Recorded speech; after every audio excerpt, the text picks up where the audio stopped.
వైద్య విద్యా కోర్సుల్లో ప్రవేశాల కోసం నిర్వహించిన నీట్ యూజీ 2024 పరీక్షలో అక్రమాలు చోటు చేసుకోవడం తీవ్ర దుమారం రేపుతోంది. ఈ క్రమంలోనే గ్రేస్ మార్కులు పొందిన అభ్యర్థులకు సుప్రీంకోర్టు ఆదేశాల మేరకు వాటిని రద్దు చేసి ఇటీవలే మళ్లీ పరీక్ష నిర్వహించారు.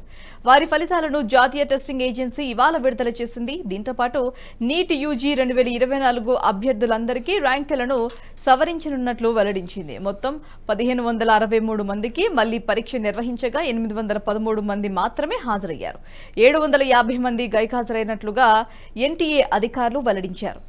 ఆ రీ ఎగ్జామ్ ఫలితాలను తాజాగా విడుదల చేశారు. ఈ పరీక్ష ఫైనల్ ఆన్సర్ కి నీట్ అధికారిక వెబ్సైట్లో ప్రచురించారు. ఈ ఫలితాల తర్వాత నీట్ యూజీ పరీక్ష రాసిన అందరి ర్యాంకులు మారినట్లు ఎన్టీఏ వెల్లడించింది. సవరించిన స్కోర్ కార్డులను వెబ్సైట్లో చూసుకోవచ్చు.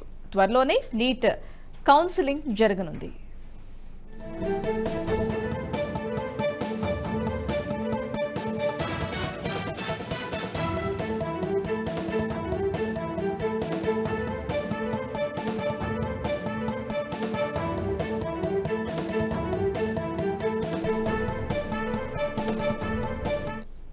ఈ వీడియో మీకు నచ్చినట్టయితే లైక్ చేయండి, 10 మందికి షేర్ చేయండి. అలాగే కామెంట్ల రూపంలో మీ అభిప్రాయాలను మాతో పంచుకోండి. Nationalist hub group of channels ను సబ్స్క్రైబ్ చేసుకుని తెలుగునాట జాతీయవాద జర్నలిజాన్ని ప్రోత్సహించండి. ఈ వీడియో కింద ఉన్న బెల్ ఐకాన్ పై క్లిక్ చేయడం మర్చిపోవద్దు.